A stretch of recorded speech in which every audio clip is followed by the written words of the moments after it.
Hoc विमान भेदी missile प्रणाली एक मध्यम दूरी की वायु रक्षा प्रणाली है जिसे जमीनी सैनिकों और महत्वपूर्ण नागरिक और सैन्य बुनियादी ढांचे की सुरक्षा के लिए डिजाइन किया गया है। यह विमान क्रूज मिसाइलों और यहां तक कि बैलिस्टिक लक्ष्यों का पता लगाने और उन पर हमला करने में सक्षम है। यह अमेरिकी परिसर पहले से ही यूक्रेन के सशस्त्र बलों के हिस्से के रूप में काम करता है और लड़ाकू अभियानों को अंजाम देता है।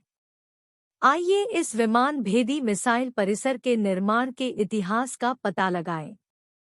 हॉक कॉम्प्लेक्स के विकास की शुरुआत पिछली सदी के 50 के दशक में शुरू हुई और यह संयुक्त राज्य सेना के आदेश पर रेथियॉन और नॉर्थरोप ग्रुम्मन कंपनियों के संयुक्त कार्य का परिणाम था। पहला हॉक कॉम्प्लेक्स 1960 में अमेरिकी सेना के साथ सेवा में शामिल हुआ।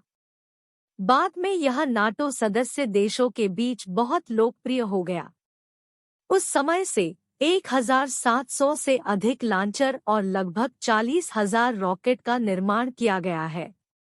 यद्यपि हॉक कॉम्प्लेक्स 60 से अधिक वर्षों से सेवा में है, यह गहन आधुनिकीकरण के 3 चरणों से गुजर चुका है। आज यह चरण 1 के मूल संस्करण, इम्प्रूव्ड हॉक चरण 2 के उन्नत संस्करण और इम्प्रूव्ड हॉक चरण 3 और हॉक चरण 21 के डिजिटल रूप से संसाधित संस्करण में उपलब्ध है।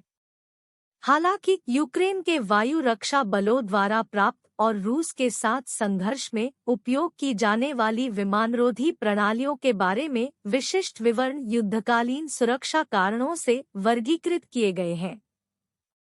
स्पेन ने हॉक कॉम्प्लेक्स के 12 लॉन्चरों को यूक्रेन में स्थानांतरित करने का बीड़ा उठाया, जिनमें से 3 में बेहतर हॉक चरण संशोधन है। संयुक्त राज्य अमेरिका ने फरवरी 2023 में हॉक कॉम्प्लेक्स के 2 फायर प्लाटून सहित यूक्रेन को कुछ निश्चित संख्या में सिस्टम का विश्लेषण और हस्तांतरण भी किया। यह योजना बनाई गई है कि अमेरिकी हथियारों का कुछ हिस्सा यूक्रेनी बलों को हस्तांतरित किया जाएगा, जिसमें चरण 3 संस्करण में हॉक सिस्टम भी शामिल है। सिस्टम जिन्हें अमेरिका नए विकास के साथ बदल देगा और पुराने डिकमीशन किए गए उपकरण यूक्रेन को स्थानांतरित कर दिए जाएंगे।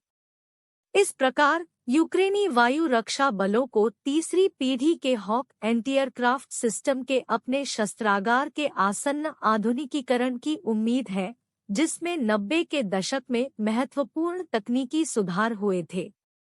नवाचारों में डिजिटल सहायता, नए रडार और एक कमांड पोस्ट शामिल है, जो आज के परिवेश में इन प्रणालियों की प्रभावशीलता को बढ़ाते हैं।